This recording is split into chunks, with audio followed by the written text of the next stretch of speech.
नमस्कार, स्वागत है आपका मेरे चैनल पर।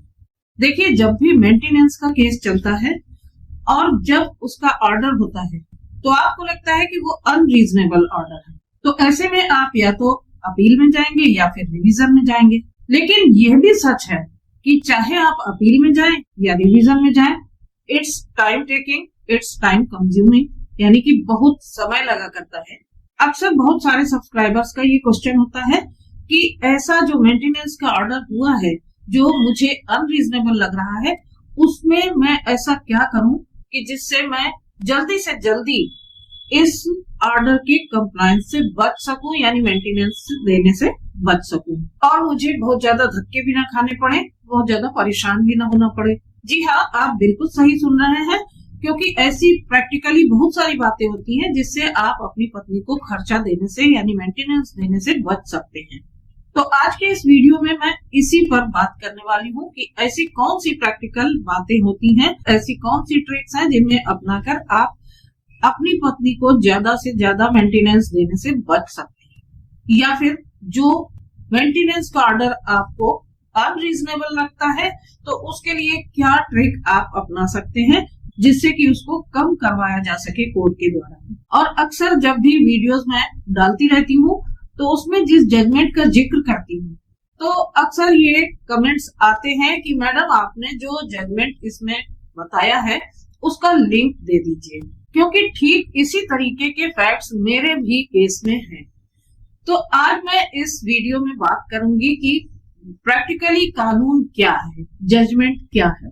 तो आज के इस वीडियो में मैं बात करूंगी कि प्रैक्टिकली कानून क्या है और किस चीज पर आपको सबसे ज्यादा फोकस करना है ताकि आपके मन मुताबिक रिजल्ट आपको मिल सके। तो वीडियो शुरू करूं उससे पहले आपसे रिक्वेस्ट है कि अगर अभी तक आपने मेरे चैनल को सब्सक्राइब ना किया हो तो प्लीज सब्सक्राइब कर लीजिए और बेल आइकन को प्रेस करना बिल्कुल मत भूलिएगा, ताकि इसी तरीके के जो लीगल इंफॉर्मेशन हैं बहुत जरूरी है आपके लिए और वो सबसे पहले आप तक पहुंचती रहे। इन केस अगर आपकी भी कोई लीगल समस्या है और कोई मैट्रिमोनियल डिस्प्यूट चल रहा है, आपको मेरी मदद की जरूरत है, तो डिस्क्रिप्शन बॉक्स में दिए गए मेरे नंबर पर मैसेज करके मुझसे संपर्क कर सकते हैं। मेरी लीगल टीम और मैं आपकी मदद के लिए हमेशा तैयार हूँ।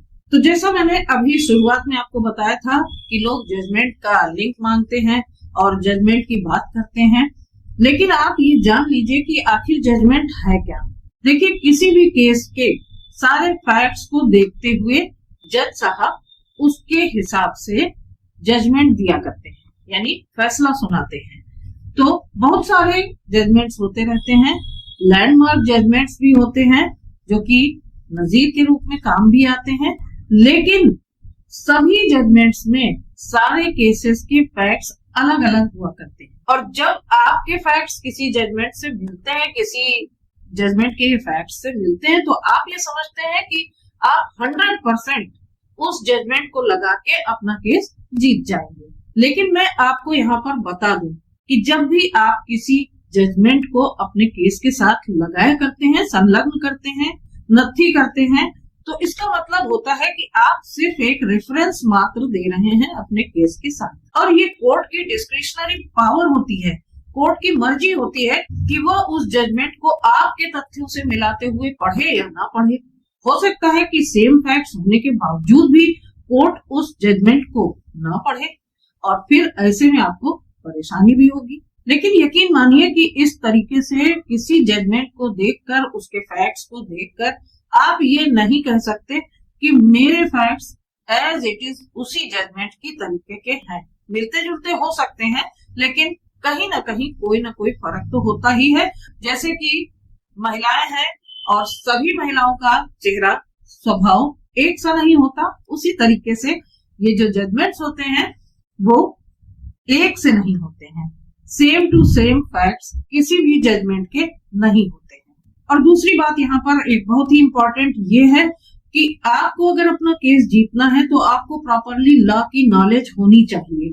हाई कोर्ट में, सुप्रीम कोर्ट में, लोअर कोर्ट में किस तरीके से कोर्ट की प्रोसीडिंग्स चलती हैं, किस तरीके से कोर्ट की कार्यवाही होती है, ये अच्छे तरीके से आपको मालूम होना चाहिए। किसी भी केस को फाइल करने से पहले आपको ये मालूम होना चाहिए कि लॉ का मिसयूज किस तरीके से होता है, मान लीजिए सामने वाला पक्ष लॉ का मिसयूज कर रहा है, तो आप वहां पर बता सकते हैं कि ये लॉ का मिसयूज हो रहा है। इसी तरीके से केस को फाइल करने से पहले आपको लूप होल्स का भी पता होना चाहिए, यानी कि कानून में बहुत सारे लूप होल्स होते हैं जिसका फायदा उठाकर लोग केस बनाते और बिगाड़ते रहते। तो ऐसे में आपको पता होगा कि किन किन लूप होल्स का फायदा आप उठा सकते हैं या फिर किन किन लूप होल्स का फायदा सामने वाला पक्ष उठा रहा है और आप उसको कैसे रोक सकते हैं। और इसके साथ साथ अपने राइट्स के बारे में भी आपको मालूम होना चाहिए। तो चलिए अब मेन टॉपिक पर आते हैं कि मेंटेनेंस के केस में जब ऑर्डर होता है जो कि आपको रीजनेबल नहीं लगता है, तो ऐसे में आपको फटाफट क्या करना चाहिए जिससे कि आपको बाद में परेशानियां ना उठानी पड़े, रोना ना पड़े और आपका काम भी हो जाए। देखिए प्रैक्टिकली क्या होता है, लोअर कोर्ट में जब भी मेंटेनेंस का ऑर्डर होता है तो मेंटेनेंस के ऑर्डर के बाद जब आपकी पहली डेट पड़ती है तो उस डेट पर जितने भी जब से ऑर्डर पास हुआ है तब से अभी तक जितना भी एरियर इकट्ठा हो गया है, यानी कि अभी तक जितना पैसा पर मंथ आपको देना है अपनी पत्नी को, वो सारा एरियर आपके द्वारा जमा कराए जाने की बात कही जाएगी। और अगर आप ऐसा नहीं करते तो कोर्ट का रवैया स्ट्रिक्ट हो जाता है। अगर आप यहाँ पर अपने प्रति जो मेंटेनेंस का ऑर्डर हुआ है उसको अनरीजनेबल मानते हैं तो सीधी सी बात है, आप या तो अपील में जाएंगे या रिवीजन में जाएंगे। लेकिन ये भी सच है, चाहे आप अपील में जाएं या रिवीजन में जाएं, वहां भी आपको बहुत समय लगना है। ऐसी कोई भी कोर्ट नहीं है कि जहां पर आप गए और तुरंत फटाफट आपके फेवर में ऑर्डर हो जाए। It will take time and you will waste your precious time. तो यहाँ पर आपको एक ट्रिक अपनानी है और वो बहुत ही कामयाब ट्रिक है।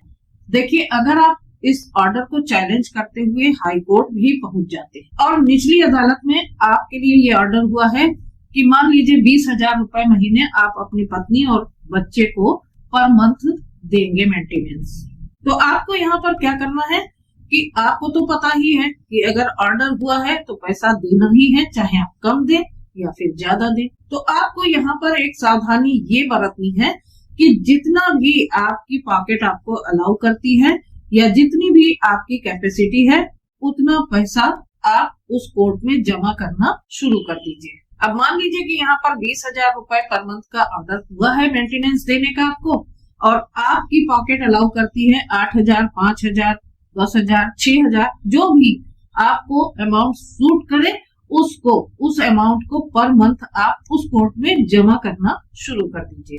तो इसका सबसे बड़ा फायदा ये होगा कि चाहे लोअर कोर्ट हो, चाहे हाई कोर्ट हो या सुप्रीम कोर्ट हो, जहां भी आपकी अपील पेंडिंग है, उस कोर्ट के सामने आपका जो एटीट्यूड है वो पॉजिटिव नजर आएगा, आपकी इंटेंशन पॉजिटिव नजर आएगी कोर्ट को। और इसी तरह से इसी इंटेंशन के साथ जहां पर आपका केस चल रहा है वो आर्ग्यूमेंट में जब जाता है तो आप आर्ग्यूमेंट को स्ट्रांगली एड्रेस कर पाएंगे।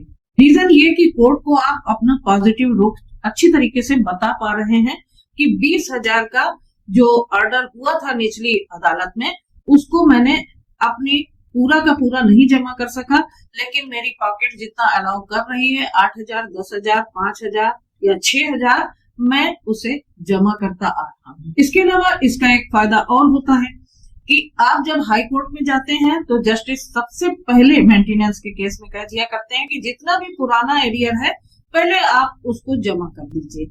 लेकिन जब कोर्ट ये देखती है कि आप धीरे धीरे थोड़ा थोड़ा अमाउंट जमा करते आ रहे हैं तो कोर्ट का रुख नरम हो जाया करता है। कोर्ट को ये लगता है कि एक पॉजिटिव एटीट्यूड है आपका इंटेंशन पॉजिटिव है और आप अमाउंट पे करेंगे। तो हो सकता है कि आपको पहले एरियर जमा करने के लिए ना ऑर्डर किया जाए। और इसके अलावा तीसरा फायदा यहाँ पर ये है कि आपका जो हठी रवैया है, हठी रुख कोर्ट के सामने नहीं आ रहा है कि मैं बिल्कुल पैसे नहीं दूंगा। स्ट्रांगली आप मना कर रहे हैं कि मुझे अपनी पत्नी को मेंटेनेंस नहीं देना है।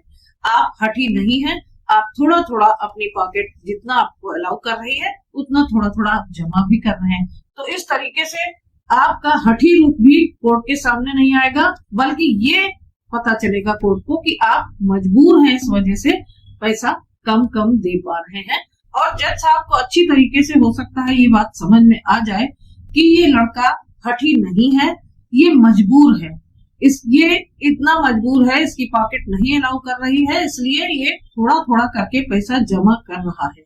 इसका एटीट्यूड और इसका इंटेंशन पॉजिटिव है, तो यकीन मानिए आपके फेवर में ये ऑर्डर जरूर आएगा कि जो पैसा आपने जमा किया हुआ है उसको देखते हुए मेंटेनेंस का जो ऑर्डर हुआ है वो कम हो जाएगा।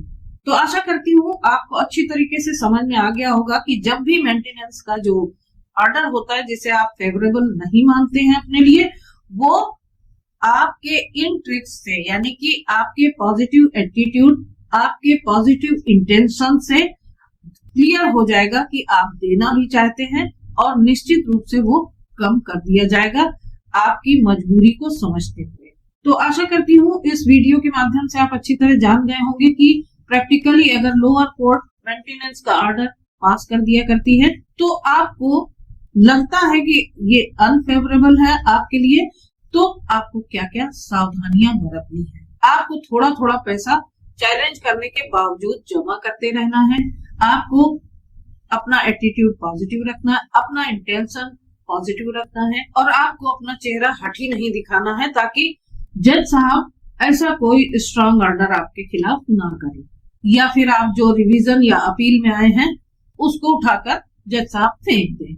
ऐसा कोई मौका आपको जज साहब के सामने नहीं छोड़ना है। मुझे यकीन है कि आज का वीडियो आपको पसंद आया होगा, ये ट्रिक्स आपके बहुत काम की हैं, इसलिए वीडियो को ज्यादा से ज्यादा शेयर कीजिएगा और कमेंट करके मुझे बताना बिल्कुल मत भूलिएगा इस तरीके की जो ट्रिक्स हैं वो आपने अगर अपनाई है तो उसके रिजल्ट्स क्या हुए, ये भी मुझे कमेंट करके जरूर बताइएगा। और अगर आप मेरे चैनल पर नए हैं तो मेरे चैनल को सब्सक्राइब कीजिएगा। तो फिर मिलती हूँ अगले वीडियो में एक नई इंफॉर्मेशन के साथ, एक नए टॉपिक के साथ। तब तक के लिए अपना ख्याल रखिएगा। आप सभी को नमस्कार।